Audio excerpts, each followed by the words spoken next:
ជំរាបសួរបាទសួស្ដីមិត្តខ្ញុំបាទមានរ៉ាត់មានអាយុទៅ20ខ្ញុំក្មេងទៅធំចង់ចូលប្រឡ័យប្រឡងក្នុងវិស័យទៅ Superstar ក្តីស្រមៃចង់ធ្វើតារាបំបែកកំណត់ត្រាក៏សើស្នាដៃចង់មានចង់បានចង់ប្រើរបស់ថ្លៃចង់តែក្តីសម័យចូលក្រុមចៃដុល្លារខ្ញុំដើរយឺតតិចមួយគ្មានអ្នកចាំជួយគ្មានអ្នកសាកាខ្ញុំមកទីនេះគឺមិនចេតនាមកទទួលបាច់ការមកកើបចូលកើបជ័យចេញពីកោះកងខ្ញុំមកកើបកងរៃសឹងតែឈ្មោះស្នាដៃជួយតែអ្នកកោះកងជាក្មេងប្រុសមួយផ្ទះនៅដងតុងជីទៅតង់កាត់ចងមកចូលទៅក្នុងភូមិមួយ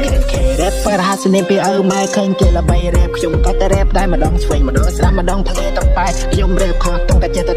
ដែរអូនមានតែមួយចាំបងយកចិត្តចាំបងខិតចិត្តបើមិនឲ្យអូនពួយបងស៊ុនស្គាល់ផងគីឡូបងតែមួយអាចពឹងពាក់ជួយបានគ្រប់វេលា Yeah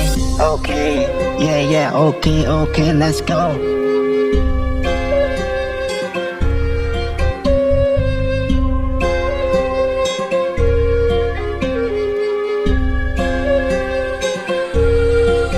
ជំរាបសួរបាទសួស្ដីមិត្តខ្ញុំបាទមានរ៉ាត់មានអាយុទៅ20ខ្ញុំក្មេងទៅធំចង់ចូលប្រឡ័យប្រឡងក្នុងវិស័យ Superstar ក្តីស្រមៃចង់ធ្វើតារាបំបែកកំណត់ត្រាក៏សង្ស្នាដៃចង់មានចង់បានចង់ប្រើរបស់ថ្លៃចង់តែក្តីសម័យចូលក្រុមចៃដុល្លារខ្ញុំដើរយឺតតិចមួយគ្មានអ្នកចាំជួយគ្មានអ្នកសាកាខ្ញុំមកទីនេះគឺមិនចេតនាមកទទួលបាច់ការមកកើបចូលកើបជ័យចេញពីកោះកងខ្ញុំមកកើបកងរៃសឹងតែឈ្មោះស្នាដៃជូនតែអ្នកកោះកងជាក្មេងប្រុសមួយផ្ទះនៅដងតុងជីទៅតង់កាត់ចងមកចូលទៅក្នុងភូមិមួយ